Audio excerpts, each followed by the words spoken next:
오늘 본문의 시작은 28절에 이렇게 시작합니다. 예수께서 이 말씀을 하시고 예루살렘을 향하여 앞서서 가시더라, 이렇게 말씀하면서 시작을 해요. 이 말씀은 무엇입니까? 이 말씀은 열무나의 비유를 얘기하는 거죠.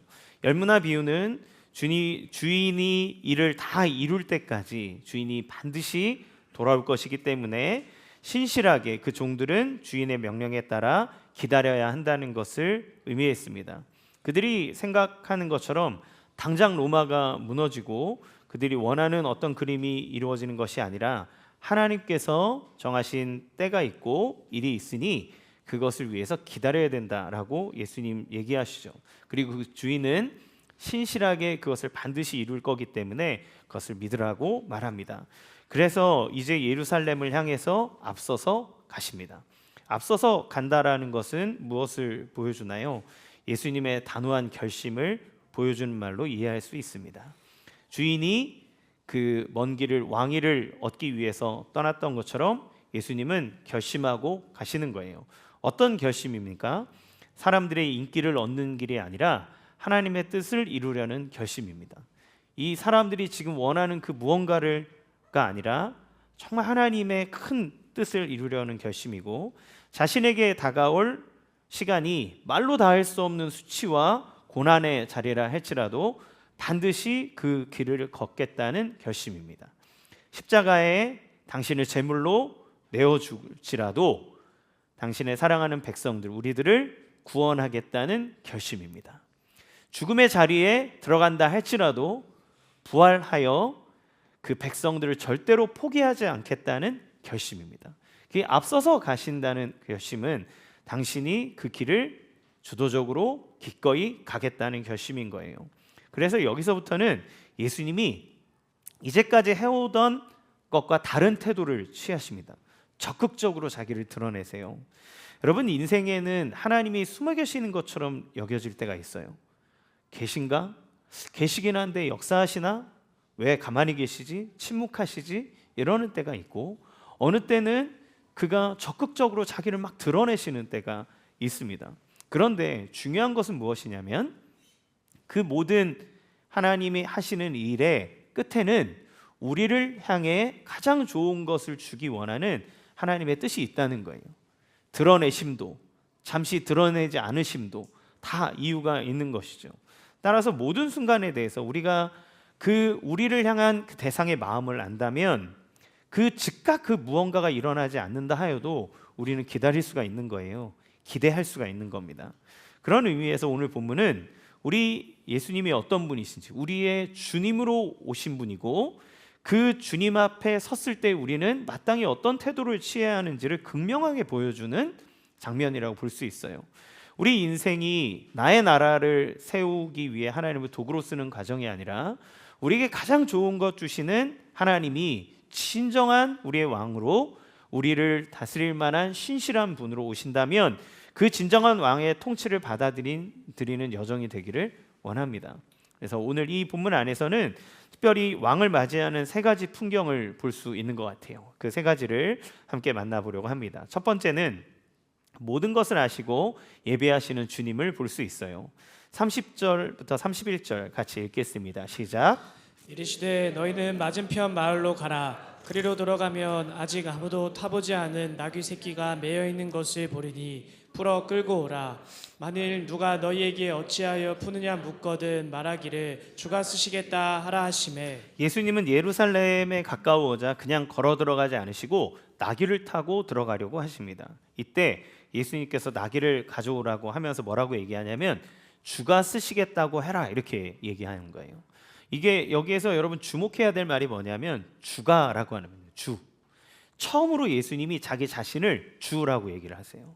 그 전까지는 예수님이 기적을 일으키거나 어떤 가르침을 줄 때마다 선생님, 뭐 존귀하니요, 주님, 다윗의 자손이요 이러면 예수님이 뭐라 그랬냐면 조용히 있어라, 누구에게도 얘기하지 마라, 이러면서 존귀함 받을 분은 하나님이시다, 이런 식으로 당신이 주님으로서 하는 일들을 드러내지 않으셨단 말이에요. 그런데 여기서는 예수님이 자기 스스로를 주라고 얘기하세요. 그 표현을 당당하게 하시는 겁니다. 이후에 예수님께서 제자들의 발을 씻길 때도 요한복음 13장 13절에는 이렇게 얘기해요. 너희가 나를 선생이라 또는 주라 하니 너희 말이 옳도다. 내가 그러하다. 내가 바로 그 선생이고 내가 바로 주다. 너희를 이끄는 자고 너희의 주인이다. 그렇게 스스로를 얘기하시죠.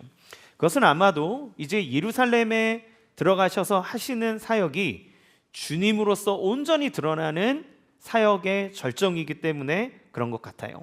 십자가와 부활의 사역이 진정한 예수님이 만유의 주님으로 등극하는 것을 보여주는 것이기 때문에 이제 그 때가 찼으므로 예수님이 적극적으로 자기를 드러내는 거죠. 요한복음에 보면 예수님께서 때를 계속 얘기합니다. 가나운인 잔치에 갔을 때 포도주가 다 떨어지니까 예수님의 어머니 마리아가 종들에게 예수에게 가져가서 그가 시키는 대로 하라 그래요. 그때 예수님 뭐라고 얘기하냐면 어머니 왜 그러십니까? 아직 내 때가 이르지 않았습니다. 이렇게 얘기합니다. 그 때가 뭐냐면 당신이 메시아로서 자신을 드러낼 때가 되지 않았다. 아직 그 때가 이르지 않았다라고 하는 걸 얘기하는 거예요. 그러니까 예수님이 하시는 모든 사역에는 때가 있고 정하신 것이 있고 그 계획들을 이루어가는 과정이라는 것을 봅니다. 그런데 이제 그 때가 되었고 예수님이 그 길을 주도적으로 걸어가시는 거예요. 자, 그러면 예수님이 당신의 주님으로 할 때 나타나는 또 다른 하나의 상징물은 아무도 타보지 않은 나귀 새끼를 자신을 위해 준비하셨다는 겁니다. 여러분, 아무도 타지 않는, 멍에를 매지 않는 어떤 것들은 구별된 성물을 상징해요.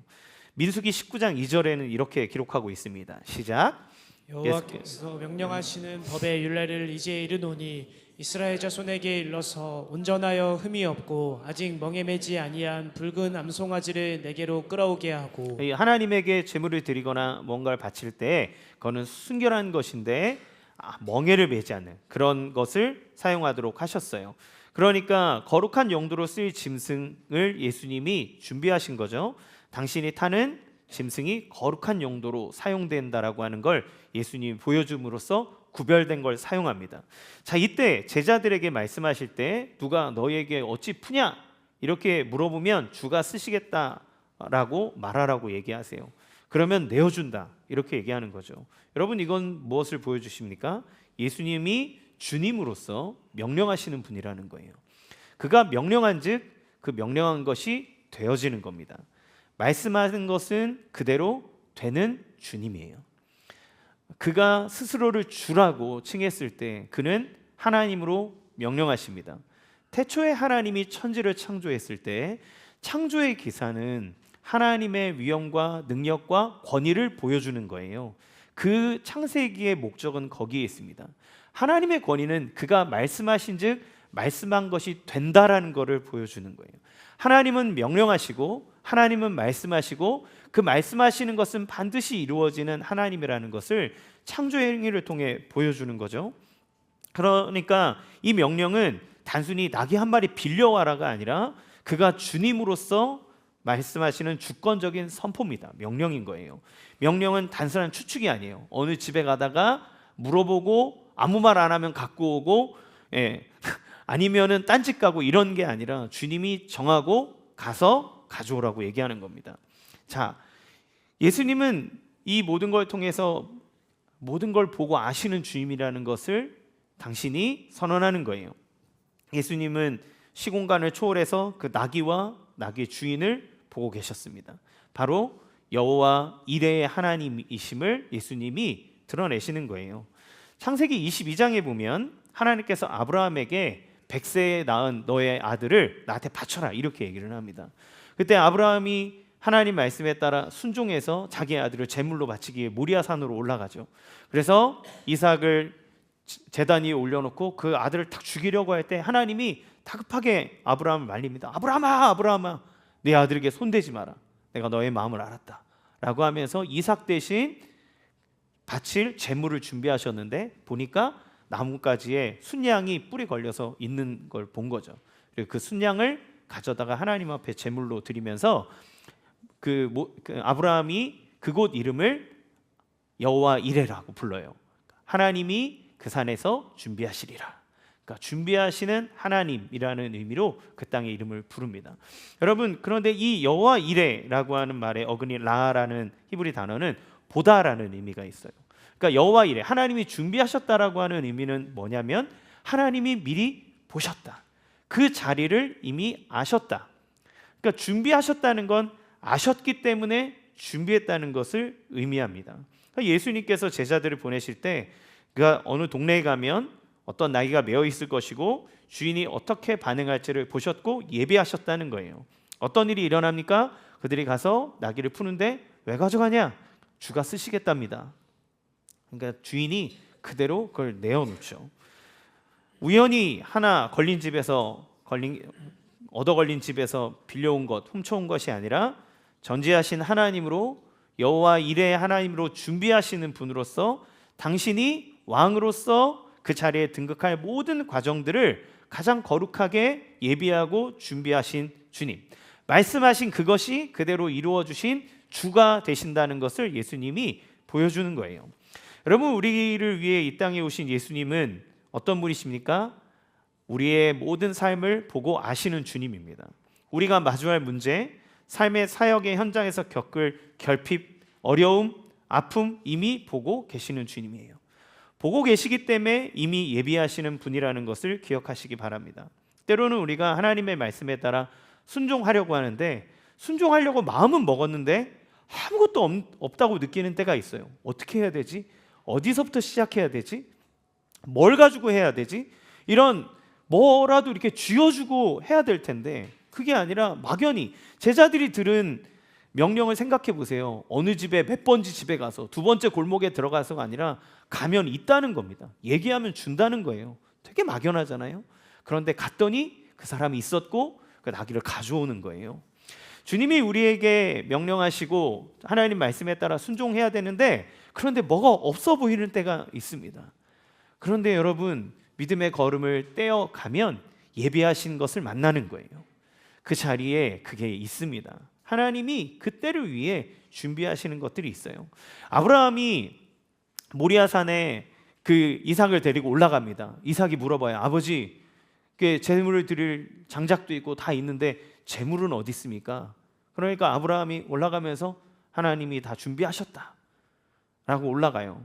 그게 있을 거라고는 꿈에도 생각하지 못했지만 히브리서는 뭐라고 아브라함에 대해서 얘기하냐면 그가 아들을 바치면 하나님이 그를 살려줄 거라고 믿었다 이렇게 얘기해요. 그가 믿음으로 그를 바쳤기 때문에 그는 죽었다가 살아난 것이 맞다 이렇게 얘기하죠. 그러면 순양이 미리 준비됐다는 건 어떤 의미일까요? 그런지 어떤지는 모르지만 저는 이렇게 상상해 봤어요. 한쪽에서 아브라함이 이삭을 데리고 올라가면서 그래, 순종해야지, 하나님 뜻대로 해야지 라고 하는 과정 안에 이쪽 반대편에서는 순양이 이곳으로 올라가고 있는 그림. 마치 그때 그 뿔이 거기에 걸리고 이 이삭을 바치려고 하는 순간 하나님이 다급히 말리고 그 모든 과정 안에 그 정상에 갔을 때 비로소 하나님이 준비한 그 순양을 보게 되는 것처럼 말입니다. 우리가 말씀에 순종하면서 가다 보면 아무것도 없이 도대체 어떻게 해야 될까 막연한 그때 믿음의 걸음을 걸어보면 하나님이 예비하신 것을 만나는 줄로 믿습니다. 개척을 준비할 때 뭐 없는 거예요. 이제까지 하던 시기랑 너무 다르고 더 뭔가 막 모여야 되고 붐이 일어나야 되고 막 으쌰으쌰 해야 되는데 자꾸 목사님은 사람은 오니 연락은 오니 근데 아니요 아직 아무도 없습니다. 나는 사역을 헛했나 이런 생각도 들고 예배 드리러 갔는데 코로나 때문에 본당에 사람은 아무도 없고 그러니 뭐 본 예배도 못 드리는데 누가 개척을 따라간다고 말하겠습니까? 그러니까 마음은 이러다가 개털되는 거 아니야? 이러다가 망하는 거 아니야? 나는 버려지는 거 아니야? 이런 생각들이 늘 두려워서 하나님 앞에 기도할 때마다 기도도 제대로 안 나와서 어떻게 기도했냐면 하나님 어떻게 해요? 하나님 어떻게 해요? 나 나가면 망하면 어떻게 해요? 하나님 나 어떻게 해요? 거의 1시간 동안 어떻게 해요만 얘기했던 거 아니에요. 계속. 근데 그 맘때 장로님이 저를 부르셨어요. 강 목사님, 그분이 진짜 기도 많이 해주셨거든요. 도와주셨거든요. 강 목사님, 내가 보니까 코로나도 있고 이렇게 교회도 지금 큰 일을 앞두고 있고 지금 때가 아닌 것 같은데 목사님이 결정하면 내가 당에 가서 얘기해서 1년만 미룹시다. 1년만 미루고 우리 딱 해서 갑시다. 이렇게 얘기를 하셨거든요. 진짜 그렇게 하고 싶었어요, 마음에. 아 그래, 1년만 여기 좀 더 안정적으로 삐대고 있다가 다음에 조금 더 이렇게 탁 해서 나가면 더 좋지 않을까. 그런데 기도하면 하나님은 나가라는 마음을 주시고 지금이라고 얘기하시고 그런 마음들이 드니, 그래서 장로님에게 그냥 고할랍니다. 장로님 당회가 적극적으로 막으시면 그 하나님 뜻이라고 알고 제가 순종하겠지만 제 의견을 물으신다면 저는 그냥 한 명이어도 나갑니다. 그때 병규 집사님 한 명이었어요. 1년을 기다리셨거든요. 한 명이어도 그 한 명을 통해 역사할 거라 생각하고 가겠습니다. 그러니까 장로님이 목사님 생각 그러시면 그렇게 합시다. 근데 그러면서도 와서 내가 실수했나, 그때 한다고 탁탁 잡으면 해줄 텐데 막 이런 마음들 있었지만 갔어요. 근데 하나님께서 그 다음부터 놀랍게 한 사람 한 사람씩 하나님 불러주시는 거예요. 근데 기도한 그대로 사람들이 모이는 겁니다. 내가 기도하고 하나님 앞에 구하고 필요로 했던 것들, 제가 엄한 순간에 가려고 하면 하나님은 코로나 걸려서 막아두고 계약 못하게 막, 저희 원래 여기 아니고 딴 데 하려고 그랬거든요. 지금도 그 자리 이제 지나가다 보면 저기 들어갔으면 우린 진짜 쫄딱 망했다 막 싶은 생각이 들 정도로. 그런데 그때 은유가 코로나 걸리는 바람에 제가 원룸에 갇혀 있어서 계약 못하고, 계약 못하는데 갑자기 그 양반이 마음 바뀌어가지고 보증금 5천만 원 올려달라 그러고, 하나님 왜 이러십니까 막 이랬는데 하나님 살려주신 거예요. 주님이 예비하신 장소, 사람들 한 명 한 명씩, 그런데 또 한꺼번에 오지도 않아요. 한 주에 한 가정씩 하겠습니다 하는데 도저히 할 것 같지 않았던 사람들, 여기에 와서도 또 기다렸다는 사람들 한 사람 한 사람 만나고 쭉 둘러보니 하나님 나에게, 하나님이 이 교회를 세우도록 하나님 예비하신 사람이 있었구나. 그런데 그 걸음은 내가 아무것도 없는 것 같을 때 그냥 믿음의 걸음을 내디딜 때마다 하나님께서 한 사람 한 사람을 만나게 해주셨구나. 또 이 자리에서 개척을 하고 신작을 했을 때 새롭게 오시는 분들, 그분들이 방황하다 오시는 분들도 있었고 아직 아예 믿음이 없는 분도 있었고 여러 부분에서 왔지만 하나님께서 나에게 예비시켜 주신 아름다운 동역자이구나. 그러면 저 사람에게도 내가 하나님 앞에 예비된 사람이겠구나. 내가 이에게 무엇을 해야 할까라고 하는 것들을 생각할 때마다 정말 감사한 것들이 이루어지는 것 같아요. 그거는 단지 좋은 일이어서 이 사람 날 잘 도와줘서가 아닙니다. 때로는 어떤 사람이 교회에 있다가 믿음이 흔들리는 사람이 있어도 하나님이 그를 우리 교회에 보내주셨다는 것은 하나님이 예비하심이 분명히 있다는 것을 믿게 됐어요. 그래서 어느 누구도 우리에게 주어진 그 영혼 하나하나 안에 소중하지 않은 이가 없고 하나님이 이루실 일들을 기대할 수밖에 없는 거죠. 여러분, 하나님은 우리 안에 예비하시는 분입니다. 하나님은 아시는 분입니다. 당신이 말씀하시는 것을 이루시는 분이에요. 그 앞에 우리는 순종하고 그 길을 걸어갈 수 있는 것, 그것이 믿음 안에서 하나님이 주시는 응답과 열매를 누리는 복된 길이라는 것들을 기억하시면서 날마다 그 순종의 열매를 맛보시길 주님의 이름으로 간절히 축원합니다. 자, 이런 예수님의 아름다운 왕 되신 모습을 보여주는 장면이 또 나옵니다. 예수님은 어떤 분이십니까? 두 번째, 말씀을 성취하는 겸손한 평화의 왕이라는 걸 보여줘요. 35절 같이 읽겠습니다. 시작. 그것을 예수께로 끌고 와서 자기들의 겉옷을 나귀 새끼 위에 걸쳐놓고 예수를 태우니, 예수님께서 나귀 새끼를 타고 백성들 사이로 지나가십니다. 나귀 새끼는 욕은 아니에요, 그렇죠? 딱 그 성경에 기록된 대로 예수님께서 나귀를 타셨다는 것은 무슨 의미인가? 이건 단순한 선택이 아니라 수백 년 전에 선지자 스가랴를 통해 주신 약속을 성취하는 일입니다. 스가랴 9장 9절 읽겠습니다. 시작. 시온에 따라 크게 기뻐할지어다. 예루살렘에 따라 즐거이 부를지어다. 보라, 내 왕이 내게 임하시나니 그는 공의로우시며 구원을 베푸시며 겸손하여서 나귀를 타시나니 나귀의 작은 것 곧 나귀 새끼니라. 예수님은 어떤 분이십니까? 말씀하신 것을 작은 것 하나라도 다 그대로 이루시는 분이라는 거예요. 수백 년 전에 스가랴를 통해서 선포하게 하신 그 말씀을 이루시는 겁니다. 그대로 오는 거예요. 여러분, 우리가 선지자들이 하는 역할을 이렇게 점쟁이처럼 생각하잖아요. 운명론입니다. 운명론은 성경적이 아니에요. 성경은 운명론을 얘기하지 않습니다. 여러분, 예정이라고 하는 개념은 우리가 다 100% 설명해 줄 수는 없지만 예정의 개념은 무엇이냐면 하나님이 하신다는 거예요.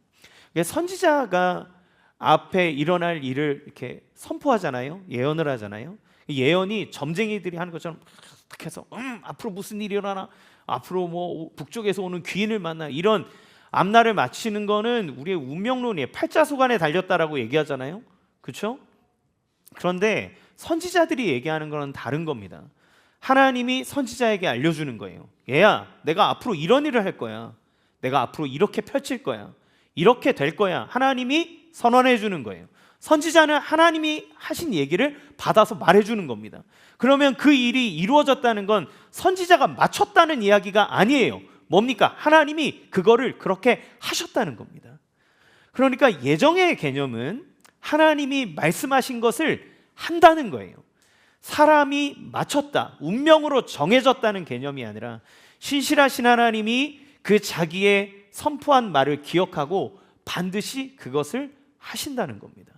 그러니까 스가랴가 맞췄어가 아니라 하나님이 스가랴를 통해서 말씀하셨고 하나님이신 예수님은 그 말씀을 그대로 행하시는 거예요.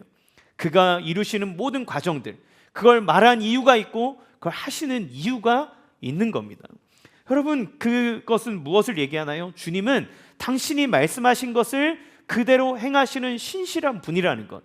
말씀하신 즉 되었다라고 하는 하나님의 능력은 우리를 향해 선포한 말씀을 반드시 이루시는 신실함으로 우리에게 온다는 것을 의미합니다. 그러니까 우리가 말씀을 읽고 묵상하고 적용하고 하는 이유는 뭡니까? 그가 말한 것을 신실하게 이루시는 능력의 하나님이기 때문에 하는 그 말씀 안에 거하는 거예요.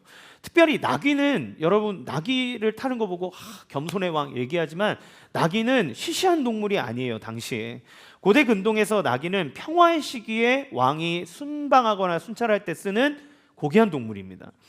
열왕기상 1장 33절에 보면 다윗이 죽으려고 이제 앞두고 솔로몬을 왕위로 등극시킬 때 솔로몬을 자기의 노새, 그러니까 나귀에다 태우고 쫙 돌게 하면서 솔로몬을 내가 왕으로 세운다고 공식으로 선포할 때 나귀를 태워요. 그러니까 나귀를 태운다는 건 그가 다윗 왕의 적통이고 이걸 잇는 그 다음 왕이라고 하는 걸 선언해 주는 걸 얘기하는 겁니다. 그러니까 이게 시시한 동물이 아닌 거예요. 따라서 예수님이 우연히 나귀를 타신 게 아니라, 겸손해 보이려고 타신 게 아니라 철저히 구별된 왕의 예식으로서 당신의 나귀를 준비하셨다는 것을 봅니다. 자, 그러면 의문이 들어요. 스가랴는 왜 그가 나귀를 탄 겸손한 왕이라고 얘기했는가? 나귀는 공식적으로 왕이 타는 것이라면 나귀를 타는 것이 왜 겸손함의 상징이 되는가라고 하는 걸 생각해 볼 필요가 있겠죠. 첫 번째는 힘의 포기로서의 겸손을 의미합니다. 나귀를 탄다는 건. 그러니까 여러분, 성경이 말하는 겸손을 단순히 자기를 낮게, 제가 뭐 별거 있나요? 저는 아무것도 아닙니다. 이게 겸손이 아니에요. 성경적 맥락의 겸손은 뭐냐면 탁월한 능력과 권위와 힘이 있는 자가 힘을 의지하고 힘을 휘두르지 않겠다는 의미입니다. 내가 힘으로 권력으로 너희를 찍어 누르지 않겠다. 힘의 포기입니다. 자기를 낮게 여기는 거예요. 당시 로마 총독이나 정복자들이 들어올 때마다 말을 타고 들어왔어요. 말을 타면요, 사람이 이렇게 커요. 그렇죠? 그건 뭘 보여줍니까? 사람들에게 영웅으로 들어오는 것이고, 또 다른 한편으로는 군사적인 군의와 무력을 사람들한테 보여주는 겁니다. 나 이렇게 대단해. 나 이렇게, 그러니까 말을 타면 이렇게 내려다 보잖아요. 그렇죠? 건축이나 모든 부분을 해서 정복자들, 독재자들은 그런 장치들을 이용합니다. 사람들보다 한참 더 위에서 이야기를 한다든지 또 자기가 있는 자리를 아주 웅장하게 만들어요. 그래서 유현준 교수가 얘기할 때 히틀러 방에 들어가면 뒤에 아주 기다랗게 된 그런 창문이 이제 크게 놓여 있고 아주 높은 자리에 탁 자리가 있는 거죠. 그러면 장군이든 누구든 와서 보고를 할 때 그 높이와 창의 빛 가운데 있는 권력자를 보면 이렇게 그 권위에 압도당하게 된다는 거예요. 그런 장치들을 이용하는 거죠. 그래서 자기가 이렇게 큰 존재다, 대단한 존재다라고 하는 걸 보여줘서 너를 힘으로 누릴 수 있는 존재라는 걸 보여주는 겁니다. 그런데 왕이 나귀를 탔다는 것은 무엇을 의미하냐면 군사적인 권위와 무력을 내려놨다는 거예요. 그가 평화의 왕이라는 겁니다. 백성을 힘으로 억압하지 않고 평화로서 너희를 다스리겠다라고 하는 왕의 결단이 담긴 겸손이 나귀를 타는 거예요. 두 번째, 여기에서 스가랴가 쓴 히브리어의 아니라고 하는 단어가 있어요. 이 아니라고 하는 겸손하여 나귀를 타신다라고 할 때 이 겸손하다라고 하는 말은 아니라는 히브리어를 사용하는데 이거는 고난당하는, 가난한, 낮아진 이런 의미를 갖고 있습니다. 그러니까 예수님이 나귀를 타신다는 것은 왕으로 오신 것인데 그 왕은 어떤 왕이냐면 기꺼이 백성을 위해 고난을 당하시는, 백성의 고난에 동참하는, 그리고 백성을 위해 그 낮은 자리 가는 왕임을 보여주시기 때문에 나귀를 탄다는 건 겸손하다는 거예요. 왕으로서 그가 백성에게 평화를 주려면 어떻게 해야 됩니까? 백성의 고통을 알아야죠. 백성이 당하고 있는 일들을 몸소 체험해야죠. 그래야 그들에게 진정한 평화를 줄 수 있습니다. 예수님이 당신의 백성들을 위해서, 우리들을 위해서 행하신 것은 기꺼이 우리를 위해 고난의 자리로, 아픔의 자리로, 상처의 자리로, 슬픔의 자리로 내려가시겠다는 거예요. 그것이 나귀를 타는 것의 의미입니다. 세 번째, 그냥 나귀가 아니라 나귀 새끼를 탔습니다. 그러니까 그 왕, 평화의 왕으로서의 권위마저도 가장 낮은 방식으로 표현하고 계시는 거죠. 그러니까 예수님이 무력으로 우리를 짓밟고 지나가는 왕이 아니라 우리의 눈높이까지 낮아져서 우리와 함께 걷는 왕, 우리의 아픔을 끌어안는 왕, 우리의 연약함을 긍휼히 여기는 왕, 그 분으로 오셨다는 것을 얘기합니다. 여러분, 예수님이 어떤 주님이신지를 그 이미지를 통해 보여주시는 거예요. 예수님이 메시아로서 정체성은 바로 우리를 사랑으로서 우리 자리까지 내려온 분이라는 것을 보여주는 거죠. 참 신앙은 무엇일까요? 믿음을 갖고 살아간다는 것은 무엇일까요? 그거는 예수님에게 굴복당하는 겁니다. 그렇죠? 우리가 두 손 들고 다 굴복당하는 거예요. 근데 주님이 우리를 어떻게 굴복시키는가? 뭐 옛날에 이슬람 보면 뭐 한 손엔 코란, 한 손엔 칼, 어느 거 선택할래? 뭐 이랬다 하잖아요. 근데 주님이 우리에게 자, 한쪽에는 성경, 한쪽에는 칼, 대 어떻게 뭐 할래? 이렇게 하셨나요? 아니요. 끝없이 사랑으로 우리를 굴복시킵니다. 예수님이 당신의 왕위를, 당신의 권위를 드러내는 방식은 말할 수 없는 사랑으로 우리를 변화시킴으로 오는 거예요.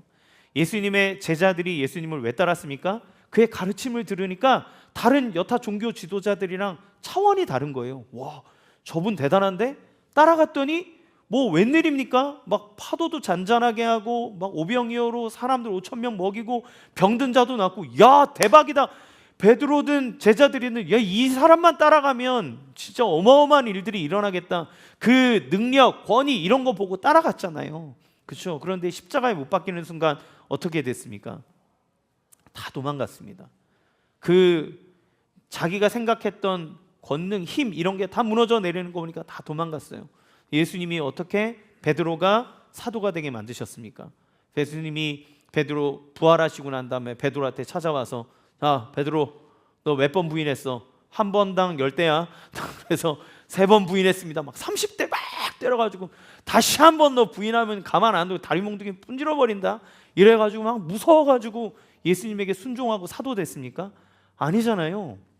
예수님이 베드로를 찾아가셔서 요한의 아들 시몬아, 네가 나를 사랑하느냐? 시몬아, 내가 나를 이 사람들보다 더 사랑하느냐?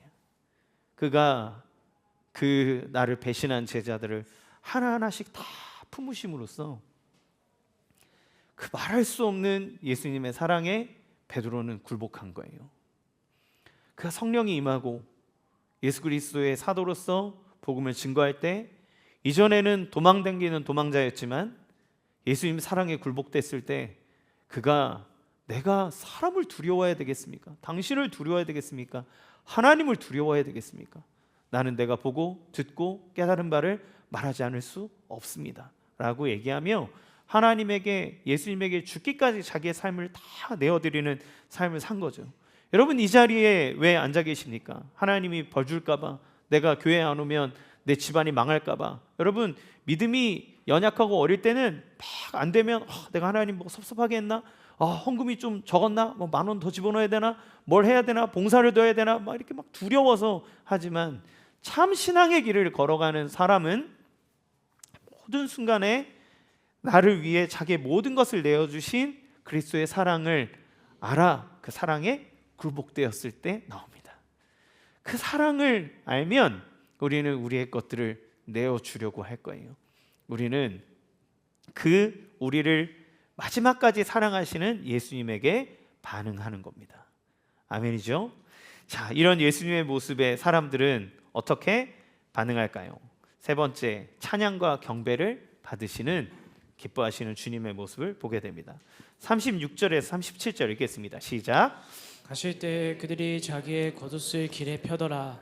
이미 감람산 내리막길에 가까이 오심에 제자의 온 무리가 자기들이 본 바 모든 능한 일로 인하여 기뻐하며 큰 소리로 하나님을 찬양하여. 낙이 타고 오시는 예수님을 본 무리는 기꺼이 자신의 겉옷을 길에 펴 드렸습니다. 이게 뭐냐면 당신을 왕으로 인정한다는 거예요. 이게 열왕기서에 보면 북이스라엘을 세울 때 예후에게 이제 엘리사를 통해서 하나님이 기름을 부으니까 예후를 이제 북이스라엘에서 왕으로 세울 때 사람들이 겉옷을 그 위에다 이렇게 펴서 지나가게 합니다. 그러니까 이게 지금 예수님에게만 한 게 아니라 왕을 향해 경의의 표현을 할 때 자기의 겉옷을 내어놓는 거예요. 이 겉옷이 뭐냐면 자기의 정체성입니다. 이스라엘 사람들에게 있어. 그리고 재산상으로 아주 중요한 거예요. 유사시의 이불도 될 수 있는 거기 때문에 겉옷은 잘 안 내줍니다. 그러니까 이 겉옷을 내어놓는다는 건 그냥 단순히 좋은 선생님으로 예수님을 보는 게 아니라 진짜 우리의 왕이십니다. 당신은 우리를 다스릴 만한 분입니다 라고, 당신이 영광받기에 합당합니다 라고 하면서 그것을 표현한 것이 겉옷을 이렇게 펴놓는 거예요. 직감적으로 그들이 안 거죠. 왜요? 예수님이 하신 말씀, 예수님이 행하신 일들, 그 모든 것들을 통해 정말 예수님이 하나님이시라는 걸 그들이 본 겁니다. 그러니까 주님은 우리의 가장 소중한 것을 받기에 합당하신 진짜 왕인 거예요. 예수님의 본 모습을 보면 우리는 기꺼이 우리의 것들을 내어드릴 겁니다.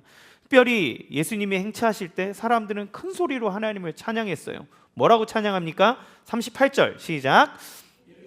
평화리로다 주의 이름으로 오시는 왕이여 하늘에는 평화요 가장 높은 곳에는 영광이로다 하니. 이 찬양은 시편 118편 26절에 있는 고백을 합니다. 이건 메시아 왕을 맞이할 때 인용하던 고백이에요. 그러니까 예수님을 향한 찬양과 고백이 단순한 환영이 아니라 구약에서부터 말씀하신 하나님의 뜻을 이룰 바로 그분이십니다 라고 하는 것들을 사람들이 고백하는 거죠. 누가는 이방인들을 대상으로 해서 썼기 때문에 마태나 마가나 했던 호산나라고 하는 단어를 의도적으로 뺀 것 같아요. 호산나, 호시아나라고 하는 말은 우리를 구원해 주십시오, 메시아여 우리를 구원해 주십시오 라고 하는 뜻이에요. 호산나, 우리를 구원하십시오, 다윗의 자손이여 우리를 구원하십시오 라고 사람들이 외치면서 오는 것은 그가 정말 하나님이 예배한 그분이라고 하는 믿음을 갖고 얘기하고 찬양하는 거죠. 특별히 이 찬양을 주목해 보면 사람들이 하늘에는 평화요 이렇게 얘기합니다. 가장 높은 곳에는 영광이다 이렇게 고백하죠. 여러분 이 찬양은 뭐랑 맞닿아 있냐면 누가복음 2장 14절에 보면 천사들이 예수님이 태어날 때 했던 찬양과 연결되어 있습니다. 누가복음 2장 14절 읽어보겠습니다. 시작. 지극히 높은 곳에서는 하나님께 영광이요 땅에서는 하나님이 기뻐하신 사람들 중에 평화로다. 예수님이 태어나실 때는 천사들이 하늘에서는 높은 곳에서는 하나님께 영광이고 땅에서는 하나님이 기뻐하신 사람들에게 평화가 임했다. 땅에 평화가 임했다라고 찬양하면서 노래해요. 그런데 이제 십자가를 앞두고 예루살렘으로 들어가시는 예수님을 향해서 사람들이 뭐라고 찬양합니까? 하늘의 평화가 임했다고 얘기합니다. 예수님이 오실 때 땅에 하나님께서 평화를 선언하고 이제 예수님이 십자가를 앞두고 있을 때 하늘의 평화가 열리는 거예요. 왜요? 예수님께서 죽음으로써 우리의 죄를 해결하고 씻으셨기 때문에 하나님, 하늘이신 하나님과 원수되었던 우리의 사이에 화해가 일어나는 겁니다. 하나님이 우리에게 평화를 주셨고 그 평화 대신 예수님을 통해 하늘의 평화가 열려지는 일들이 일어난다고 이들이 막 찬양하는 거예요. 그런데 여러분, 이 사람들이 이 의미를 알았겠습니까? 몰랐다는 거죠. 이 사람들은 지금 우리를 구원해 주십시오 라고 얘기할 때 뭘 얘기하냐면 우리를 빨리 이 로마의 압제에서 구원해 주십시오, 이 문제에서 구원해 주십시오 막 얘기하는 거예요. 그런데 놀라운 사실은 뭐냐면 아무것도 모르고 외치는 찬양을 예수님이 기뻐하고 받으셨다는 겁니다. 받으셨다는 거예요. 여러분, 우리는 우리의 한계를 인정할 필요가 있습니다. 뭐냐면 우리는 뭘 찬양해야 되는지 잘 몰라요. 어떻게 무엇을 예배해야 될지 잘 모를 때가 많이 있습니다. 왜냐하면 우리는 내가 살아가고 있는 삶의 바운더리 생각을 못 넘어가기 때문에 그래요. 우리는 이해한 만큼 찬양합니다. 우리가 이해하고 기대하는 만큼 기도하는 거죠. 그렇죠? 그 이상을 넘어가지 않아요. 거기까지예요. 그러면 우리의 찬양이 부족하고 우리의 기도가 모자르면 어떡하는가? 그런데 그 부족한 것이라도 하나님이 기뻐하신다는 것을 이걸 통해 봅니다. 이 서툰 찬양, 구원의 의미를 제대로 모르지만 우리를 구원해 주십시오라고 외치는 그들에게 그 찬양을 받으시고 어떻게 갚아주십니까? 그들은 상상할 수 없는 진짜 구원을 하나님이 이루어 주시는 거예요. 그러니까 하나님은 어떤 분입니까? 내가 정말 부족하게 다 알지도 못하면서 기도하고 예배하고 찬양하고 높이 올려드리는데 너는 그것밖에 모르냐? 그러면서 우리를 책망하시는 것이 아니라 그 찬양 자체도 기뻐 받으시고 우리가 생각하지 못한 갑절의 은혜와 계획을 실현시킴으로써 우리에게 가장 좋은 것 주시는 분이라는 것을 봅니다. 아이들이 부모님에게 요구할 때 자기가 생각하는 것 이상의 영역을 구하지 못해요. 그렇죠? 그런데 부모는 아이들이 생각한 것 이상으로 준비하고 계획합니다. 부모님들이 왜 일합니까? 막 열심히, 물론 자기 성취도 있겠지만 우리 아들한테, 우리 딸한테 내가 얘가 생각하는 것 그 이상의 것을 주고 싶기 때문에 부모님들은 열심히 일합니다. 애들은 자기 수준에서 얘기해요. 그러나 부모는 그 아이들이 생각하는 그 수준의 이상의 것을 생각하고 준비하고 예비합니다. 우리가 구하는 것, 지금 당장 벌어지는 그 문제를 가지고 막 얘기하고 우리를 구원해 주십시오 하는 문제가, 누구는 경제적인 어려움에서 구원해 주십시오, 누구는 몸이 아프니까 빨리 이거 낫게 해 주십시오, 뭐 관계가 틀어졌습니다, 막 어렵습니다, 저 어렵습니다 막 얘기하지만 주님이 그 부족한 찬양과 기도를 받으시면서 어떻게 하시냐면 훨씬 더 큰 너희를 향한 내 계획이 있고 난 그걸 펼치겠다라고 하며 그 부족한 것조차도 기뻐 받으시고 그것 이상의 일들을 이루어 주시는 것이 하나님의 역사라는 것을 보게 돼요. 여러분, 하나님은 우리로 하여금 찬양하게 하십니다. 할렐루야, 하나님을 찬양하라. 우리가 하나님을 예배해야 된다, 찬양해야 된다 얘기하잖아요. 그럼 왜 하나님은 찬양하라 하실까요? 왜 하나님은 우리에게 소리 높여 하나님을 찬양하고 예배하고 고백하고 기도하라고 주님은 그렇게 얘기하실까요? 왜냐하면 하나님은 찬양 받으신 대로 이루시는 분이기 때문에 그렇습니다. 우리에게 찬양하라고 얘기하는 것은 하나님이 이기적이어서가 아니라 하나님 그 찬양을 사용하시는 분이기 때문에 그래요. 당신이 마땅히 찬양받기에 합당하신 분인 것이 첫 번째고, 그리고 그 하나님은 당신의 사랑으로서 찬양받은 그대로 우리 가운데 이루시는 분입니다. 아니, 그 이상으로 이루시는 분이기 때문에 그래요. 찬양은 믿음의 언어입니다. 내가 이해하는 언어가 아니라 믿음의 언어예요. 찬양은 우리의 소망의 언어입니다. 찬양은 하나님이 이루실 일들에 대한 기적의 언어입니다. 그러니까 하나님 우리를 찬양해라 라고 말하는 건 우리가 주님을 높이고 예배할 때 그 예배를 받으시는 분은 우리가 믿음의 고백을 드리는 그 고백을 토대로 하나님의 역사를 이루시는 거예요. 그래서 주님은 우리에게 찬양하도록 명령합니다. 그러면 여러분, 찬양한 대로 주님의 뜻이 이루어진다면 그걸 싫어하는 이들이 반드시 있다는 거예요. 39절 읽어보겠습니다. 시작. 이 중 어떤 바리새인들이 말하되 선생이여 당신의 제자들을 책망하소서 하거늘. 어떤 바리새인들이 찬양에 불편한 거예요. 왜요? 예수님이 찬양 받으시고 그 찬양한 대로 그가 왕위에 등극되면 뭐가 흔들립니까? 진짜가 나타나면 가짜는 흔들리는 거예요. 가짜가 진짜 행세하면서 사람들에게 종교로 옥죄어오고 종교로 자기의 이득권을 챙겼던 모든 사람들은 진짜 하나님이 나타나면 흔들려 버립니다. 그러니까 어떻게 합니까? 찬양 못하게 막는 거예요. 당신을 높이는 말을 입 다물게 하십시오. 저거 하지 못하게 하십시오 라고 얘기합니다. 여러분, 마귀는 늘 우리의 예배를 방해해요. 우리가 찬양하지 못하게 합니다. 우리가 예배하지 못하게 합니다. 우리가 기도하지 못하게 합니다. 여러분, 기도하고 예배하지 않을 수만 가지 이유들이 우리의 삶에 있어요. 오늘은 기분이 정말 영 아니어서 예배하기 싫고 찬양하기 싫고, 이 기분으로 오다가 막 아내랑 남편이랑 싸우고 이 기분으로 뭐 예배가 필요하겠나 그러면서 에이씨 몰라 오늘은 안 가 막 이러고, 어떤 일이 터져서 마음이 너무 힘들어서 안 되고, 몸이 어디가 쑤셔서 안 되고, 뭐 관계가 어려워서 안 되고, 문제가 뭐 답답해서 안 되고. 여러분, 찬양을 막는 거예요. 왜 막습니까? 우리가 그 어려운 상황에 찬양하고 예배하고 간구하고 기도하면 하나님이 그걸 사용하시는 분이기 때문에 그렇습니다. 그러니까 마귀는 예배 자리를 못 나가게 하는 거예요. 험한 가지 이유를 들어 예배하지 못하게 합니다.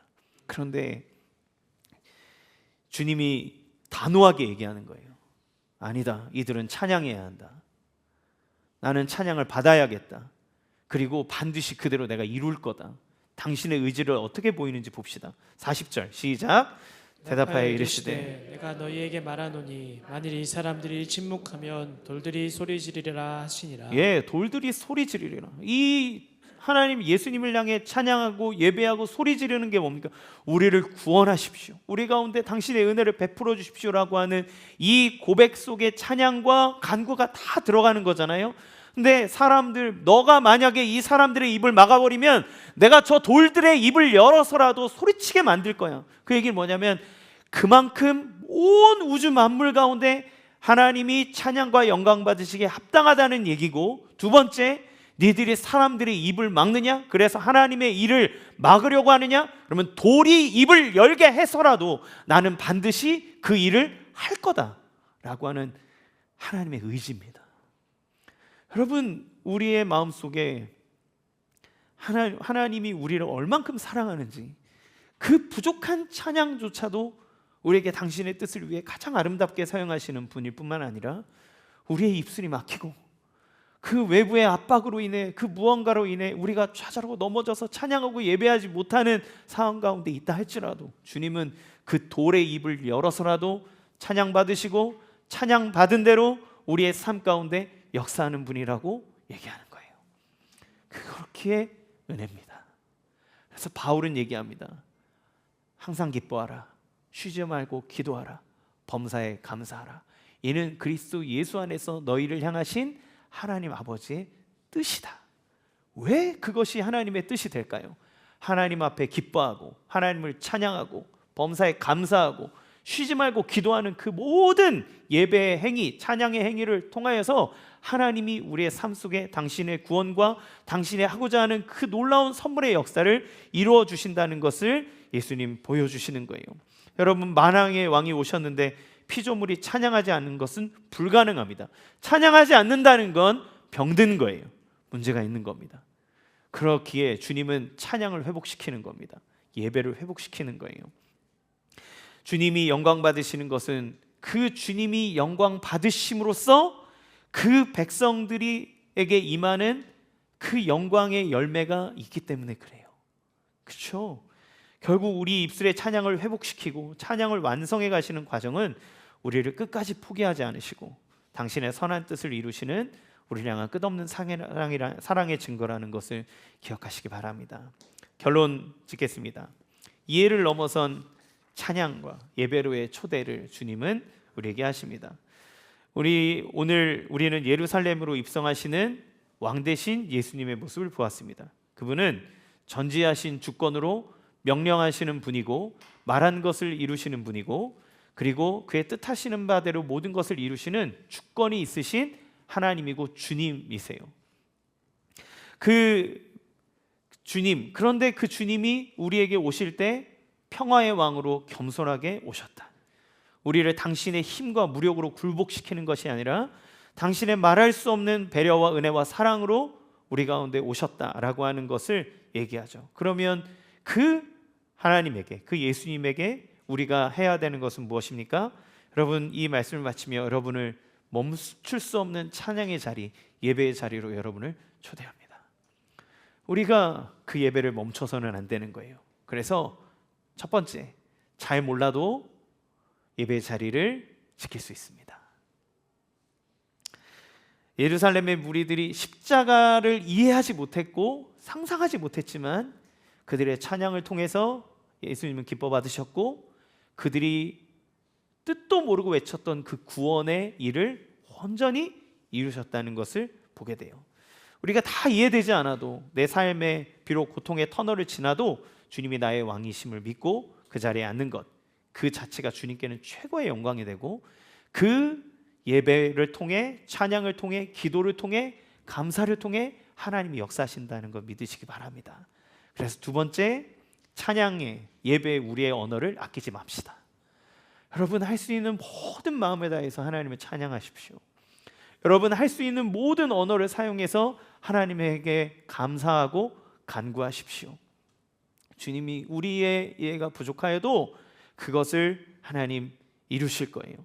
하나님, 상황이 힘들어도 기분이 아니어도 여러분이 입술을 열어 주님을 찬양할 때 하나님 놀라운 역사가 임할 줄로 믿습니다. 여러분 입술에 하나님을 찬양함으로 여러분의 주변의 사람들을 대하십시오. 여러분의 자녀들을 주님을 찬양함으로 축복하십시오. 여러분의 삶의 터전과 모든 영역 안에 주님을 찬양함으로 그 자리를 봄으로써 그 모든 자리가 하나님 주시는 축복으로 가득하기를 원합니다. 마지막 세 번째, 주님은 찬양을 통해 우리에게 반드시 은혜 주십니다. 예배를 통해 역사하세요. 예배를 포기하면 안 되는 거예요. 예배는 마귀가 제일 싫어해요. 하나님이 찬양 받으신 이유는 교만해서가 아닙니다. 그분은 마땅히 그럴 만한 분일 뿐만 아니라 우리가 찬양할 때, 예배할 때 하나님이 그 찬양, 참된 기쁨과 평화가 회복되기 때문에 그래요. 하나님을 향한 끝없는 사랑이 흐르는 물줄기고 통로입니다. 우리로 하여금 예배의 자리에 이끄시는 거예요. 여러분, 우리 예수님이 지나갈 때 사람들은 겉옷을 기꺼이 펴서 그분 발 앞에 내려놓으며 찬양하고 예배했습니다. 우리가 벗어나야 될 겉옷은 무엇입니까?